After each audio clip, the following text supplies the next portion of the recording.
Picture this. California, the world's fifth largest economy, is now drowning under more than $500 billion in liabilities, from bonds and loans to pension promises that may never be fully paid. Across America, the math is just as grim. In 2025, unfunded pension obligations have ballooned to $1.35 trillion, a silent weight pressing down on state budgets year after year. Connecticut residents carry the heaviest personal load, with liabilities topping $27,000 per person, while New Jersey, Illinois, and Massachusetts trail close behind, each balancing on the knife's edge of fiscal exhaustion. And just months ago, Moody's issued a chilling reminder, downgrading the United States' last remaining AAA credit rating, citing years of unchecked deficits and political gridlock. These numbers aren't abstract. They mean higher taxes, shrinking services, and governments forced into impossible choices. This isn't sudden bankruptcy, but a slow-motion collapse, a red ink tide rising higher with every passing year. In this video, we uncover the 10 states most vulnerable to America's looming fiscal unraveling in 2025. California is often painted as the crown jewel of America, the fifth largest economy in the world, home to Silicon Valley's innovation, Hollywood's global reach, and farmland that supplies the nation. On the surface, it glitters with prosperity, but behind the shine lies a staggering reality. California is drowning in red ink, and the cracks are spreading wider each year. As of 2025, the state and its local governments carry over $510 billion in long-term liabilities, about $273 billion at the state level, and another $238 billion from local governments like counties, school districts, and cities. No other state comes close. Together, California's financial obligations are larger than the entire GDP of countries like Belgium or Thailand. The greatest strain comes from pensions and retiree healthcare. CalPERS, the nation's largest public pension system, holds more than $550 billion in assets. But even with strong returns in 2025, it still carries about $180 billion in unfunded pension liabilities. That means promises made to public employees far exceed what's actually set aside to pay them. Every market dip, every missed contribution, only makes the hole deeper. Then there's retiree healthcare, known as OPEB. California owes $92 billion in unfunded obligations for medical benefits to retired state workers. And instead of paying down that debt, recent labor deals have paused pre-funding contributions, delaying the pain but increasing long-term costs. It's a fiscal time bomb, quietly ticking. The state's budgets tell a similar story. In 2024 to 25, California faced a $68 billion deficit, one of the largest shortfalls in modern history. To close it, lawmakers tapped reserves, delayed projects, and shifted money from other accounts. By 2025 to 26, the gap narrowed to around $12 billion, but only through one-time fixes. The structural imbalance, spending promises outpacing revenue, is still firmly in place. Put these numbers into perspective. Combined state and local debt in California approaches $1.6 trillion when pensions and healthcare are included. That translates to about $125,000 per household. Imagine a family already squeezed by $4,000 a month mortgages, $6 gas prices, and some of the nation's highest taxes. Then add a six-figure IOU hanging invisibly over their heads. California is not about to declare bankruptcy. Its economy remains vast and resilient, a magnet for talent and capital. But size is no shield against fiscal gravity. Every year of delay shifts the burden forward. Every downturn magnifies the cracks. And if the richest state in America cannot control its spending, cannot fully fund its pensions, and cannot balance its budgets, what chance does the rest of the nation have? California stands as both titan and warning. A powerhouse on paper, but a giant staggering under the weight of promises it may never be able to keep. New York is the Empire State, the global symbol of wealth, finance, and cultural power. From Wall Street's skyscrapers to upstate's small towns, it projects the image of prosperity.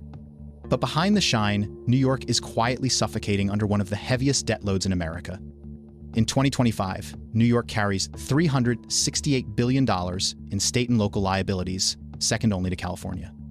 On a per-person basis, that equals about $18,400 of debt per resident, nearly double the national average. For the 19 million people who call New York home, that isn't just an accounting entry. It's a shadow over their future in the form of higher taxes, reduced services, and fiscal uncertainty.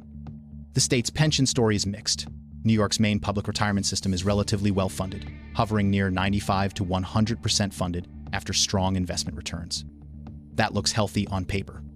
But zoom in on New York City, where millions of teachers, police officers, and municipal workers rely on city-managed pensions, and the picture darkens.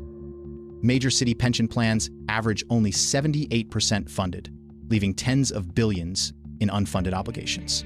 It's a tale of two pension systems: stability at the state level, fragility at the city level.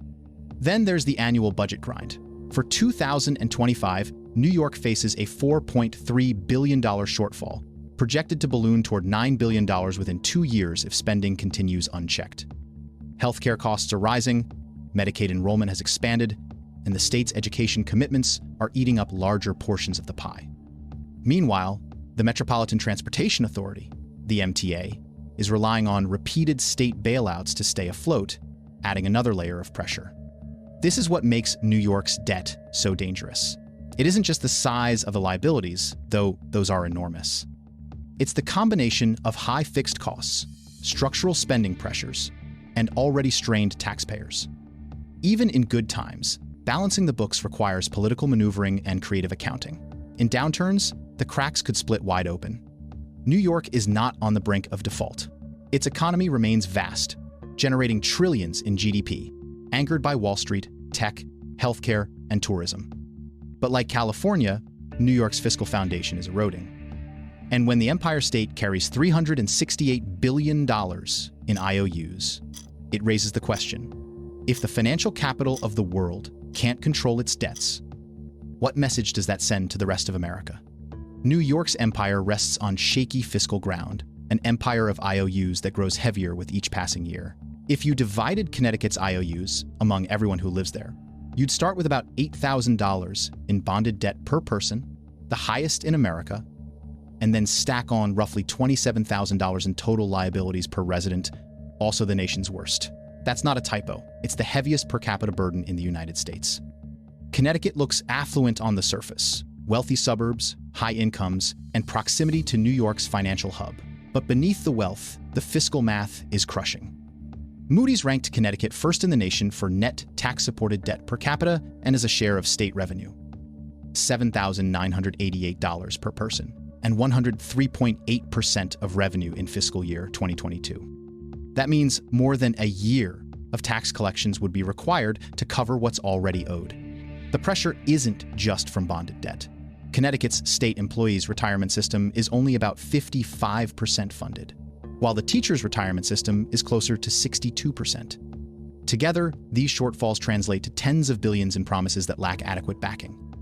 Every underperforming year forces higher contributions, eating into classrooms, infrastructure, and safety programs. Then there's retiree healthcare. The state's other post-employment benefits plan reports a liability of $16.15 billion and a funded ratio of just 16.22% as of June 30th, 2024. That's dangerously low, essentially unfunded, and creates a long-term pressure that grows every year benefits are paid without adequate savings. Here's the paradox. Despite these obligations, Connecticut has recently posted operating surpluses thanks to strict fiscal guardrails that capture volatile tax receipts and direct them toward debt and pension paydowns. In 2025, officials projected one of the largest surpluses on record. Those guardrails are buying time, and in some cases, slightly improving funding ratios. But surpluses don't erase decades of structural debt. They only slow the climb. So what does collapsing mean in Connecticut? Not an imminent bankruptcy.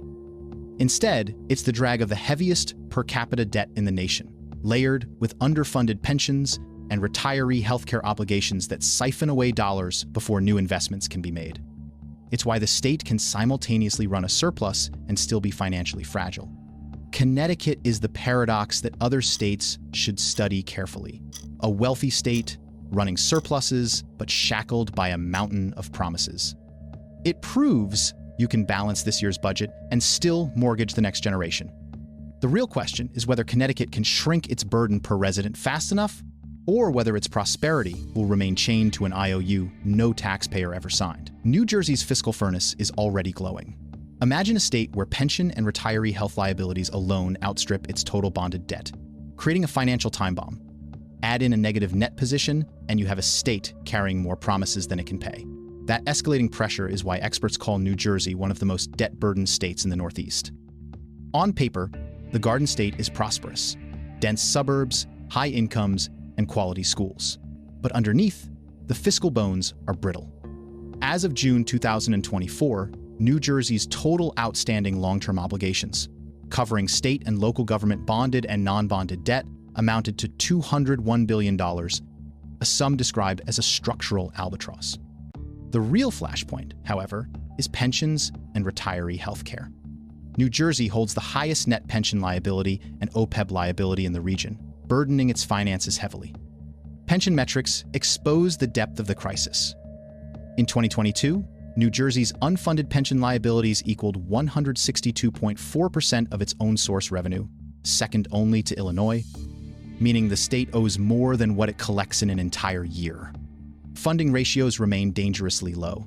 Out of all state and local plans nationally, New Jersey is consistently listed among the bottom ranks in funded status. While aggregate funding improved somewhat by late 2023, national averages climbed to roughly 78%. New Jersey's own systems still lag far behind. It shows up in the budget. Pension and OPEB payments consume a swelling part of every dollar. Yet, despite these outflows, New York's neighbor squanders little in public spotlight. That makes New Jersey an unseen fiscal grenade, large obligations strapped to a densely populated, affluent state with limited breathing room. New Jersey isn't collapsing overnight. There's no wave of defaults on the horizon. But like a keg with a slow leak, pressure builds until the crack. Every year of contributions that go to cover past promises is a dollar not spent on infrastructure, education, or economic resilience. New Jersey stands under the weight of its own promises, so much so that its pension debts now eclipse its taxable resources. The real question isn't if the keg will explode, but how long it can simmer before the ticking becomes deafening, and whether reparations to the past can make space for investment in the future. Illinois is a prime example of a fiscal Armageddon in slow motion. Its public pension systems alone are underfunded by over $200 billion, and the funded ratio hovers around a precarious 45 to 46%. That's not a slip-up. It's the worst funded pension system in the nation. Illinois has long been nicknamed the Land of Lincoln, but today it could just as easily be called the Land of IOUs. Behind the facade of Chicago's skyline and sprawling farmlands lies a state staggering under a fiscal load. As of mid-2024, statewide pension liabilities totaled $143.7 billion, and despite investment gains, the unfunded gap edged even higher. That gap translates into a funded ratio of just 43.3% for the state employees' retirement system by June 2024, less than half of what's needed to cover future payouts. Other retirement systems are similarly decimated. Aggregate funded ratios across all Illinois state pension systems hover around 45.8%, depending on how assets are valued. Illinois spends a staggering amount just keeping these promises alive. In the fiscal year 2023, about $12.2 billion, or nearly 11% of the state's total operational budgets, went to pension payouts. That's money not going to schools, infrastructure, or health services. Worse still, Illinois now carries the largest unfunded pension liability of any state, beating all others in sheer dollar terms. Few states are forced to dedicate such a large share of their budgets just to maintain a broken system. In response, the state's leaders have enacted tough reforms and tighter budgets. Since 2019, Illinois has posted 5 balanced budgets, built a $2 billion rainy day fund, and injected an extra $700 million above actuarial requirements into pension systems. Yet, even with these gains, the funded ratios barely budged, a testament to the scale of the challenge. Illinois isn't teetering on the verge of collapse, but it's locked in a slow-motion fiscal grind. Every year, generous investments or extra contributions barely dent the unfunded liability. Each dollar spent on past pension promises delays investments in the future. Schools don't get built, roads don't get fixed, and families feel the squeeze. Illinois' problem isn't that it refuses to pay, it's that paying still isn't enough. The state has made strides, balanced budgets, bond upgrades, rainy day reserves, but it remains shackled by a pension system that, even today, pays only 45% of what it owes. The broken balance sheet question isn't if Illinois will recover, it's when the weight of its own promises snaps the spine of its future. In the Bay State, every taxpayer isn't just paying for their own future. They've already paid roughly $22 billion more than their fair share to cover past generations' pension debts, and local pension systems still carry around $8 billion in unfunded liabilities. That's the weight of legacy dragging down current taxpayers. Massachusetts often appears fiscally stable, harboring top universities, a booming biotech economy, and an image of modern prosperity. But the aftershock of decades-long underfunding of public pensions still echoes across communities statewide. Municipal pension funds, especially in smaller cities, remain under-resourced, passing the bill onto today's residents. Back in 2023, Massachusetts taxpayers collectively contributed far beyond what they should have. An extra $22 billion went toward propping up local pensions instead of funding schools or infrastructure. And yet, those systems still sit on roughly $8 billion in unfunded liabilities. That's a burden that outlasts generational turnover. What about state-level pensions? According to the state's Public Retirement Administration, funded ratios vary by system, but even the strongest don't reach optimal solvency. The shift in valuation timing across systems shows inconsistent asset health, but none is fully bulletproof as of early 2025. Meanwhile, Massachusetts continues to shoulder a high total debt load relative to its revenue. In 2022, the state's outstanding debt as a percentage of its own source revenue ranked among the top 3 nationwide, suggesting that even before pensions, its fiscal foundation was under strain. National pension trends offer context. Massachusetts matched a broader improvement in funded status. State and local pensions averaged 81.4% funded in 2025, up from prior years, but that is still well below the resilient 90% threshold. Even market's strong recoveries didn't close the gap. This isn't an immediate fiscal collapse. Massachusetts isn't defaulting on its debts. But this is a simmering crisis, a prosperous state grappling with the decades-long legacy of pension underfunding, and today's taxpayers stuck covering the tab. Every extra dollar poured into stabilizing past pensions is a dollar not invested in preparing for the future. The paradox of Massachusetts isn't its wealth. It's that even its prosperity can't lighten the load of its past. A state that could be a model of fiscal strength instead walks a tightrope. Well-funded universities, thriving innovation sectors, but local governments still buckling under decades-old promises. The real collapse isn't financial, it's generational. When a prosperous future is mortgaged by undealt with debts from the past. In Hawaii, paradise comes with a hidden price tag.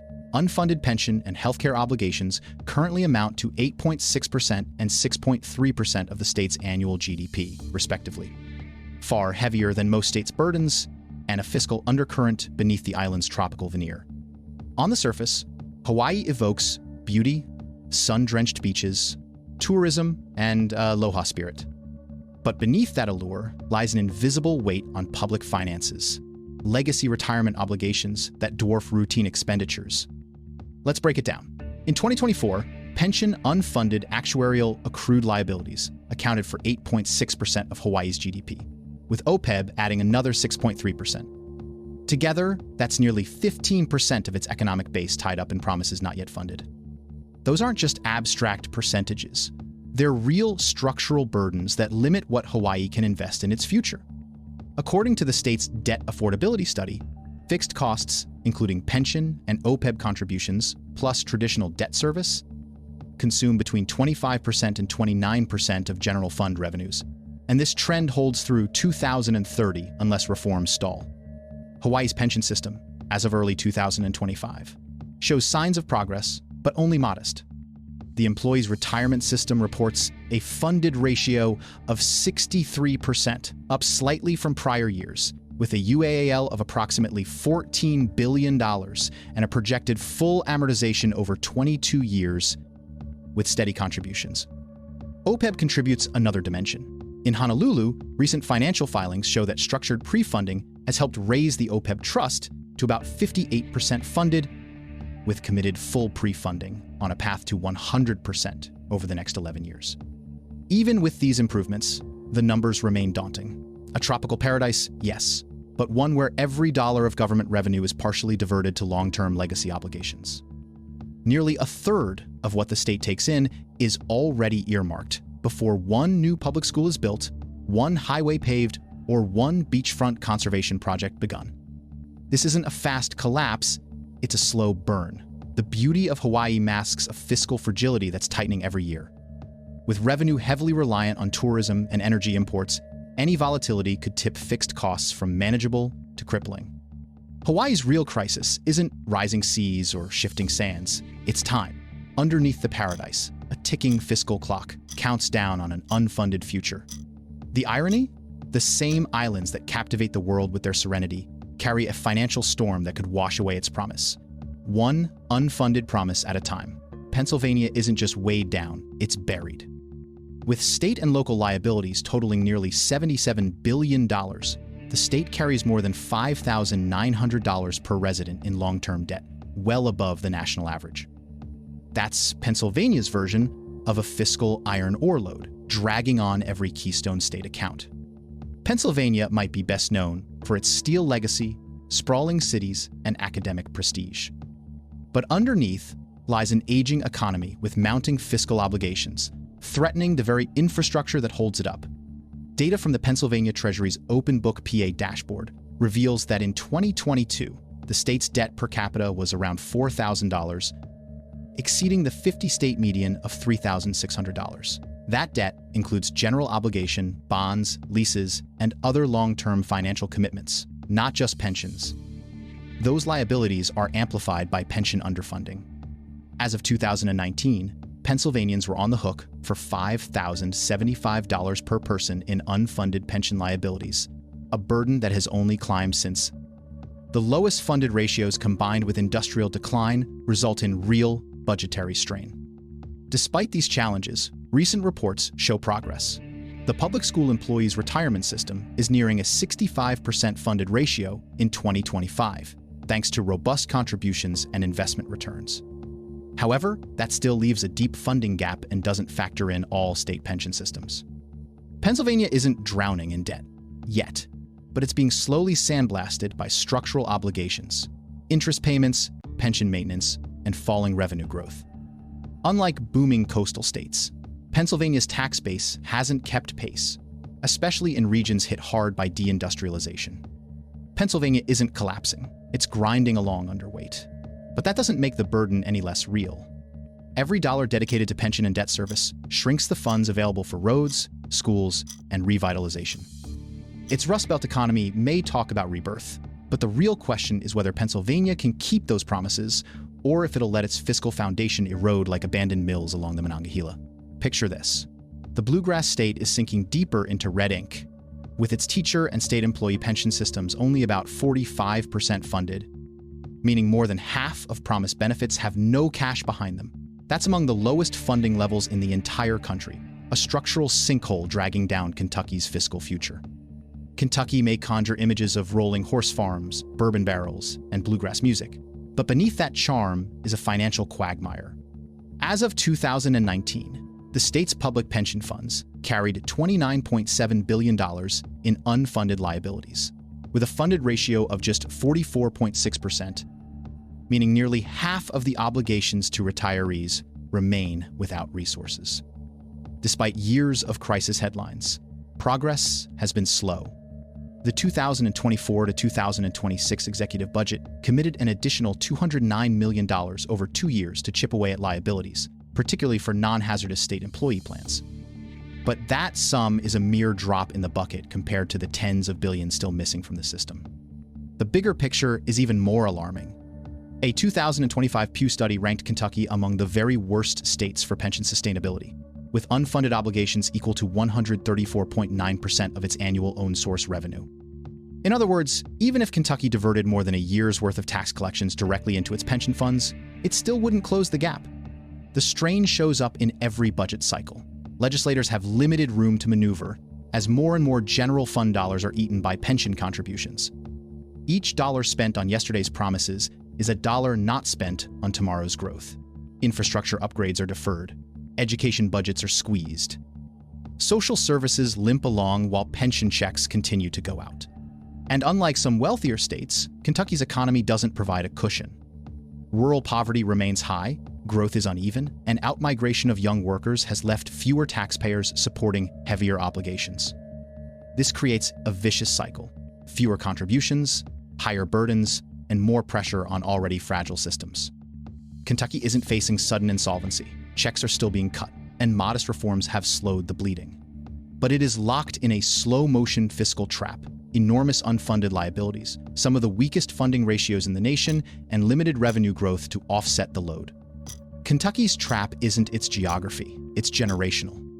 Every new teacher hired, every trooper sworn in, every state employee who joins the payroll inherits not just a job, but a legacy of debt that predates them. The question isn't whether Kentucky can keep writing pension checks today, it's whether it can free future generations from carrying the weight of promises made decades ago. Maryland may wear a AAA credit rating, like a badge of pride, but the truth is more complex. Its combined debt and net pension obligations hover at 9.7% of personal income, more than double the U.S. median of 4.1%. Beneath the rating lies a fiscal pressure cooker. On paper, Maryland looks strong: robust reserves, disciplined budgeting, and consistent supplemental pension contributions. But dig deeper, and you uncover a layered burden few states carry as explicitly. In 2024, the state's total long-term liabilities, covering bonds, pension promises, and retiree health care, reached $69.5 billion, ranking 7th highest relative to state revenue. That liability-to-income ratio paints a more telling picture. Maryland's combined obligations equal nearly double the ratio seen in typical states, signaling elevated fiscal commitment across government functions, debt, and pensions without dilution. Yet funded ratios tell another story. Pew reported that Maryland's public retirement systems had unfunded liabilities of about $21.6 billion as of 2019, with a funding ratio near 71.6%, significantly lower than the healthy 90% benchmark. Even over time, trust fund solvency may look acceptable, but Maryland's comprehensive fiscal health ranks among the weakest, 46th out of 50, according to Mercatus data.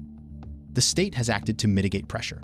Supplemental sweeper provisions have diverted hundreds of millions into pension and OPEB funds, over and above actuarial requirements.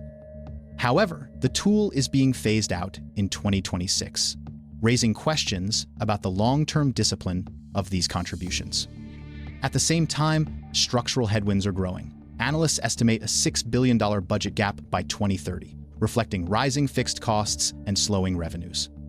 Without scaling reforms, the state risks shifting more burden onto counties, hitting schools, infrastructure, and public safety.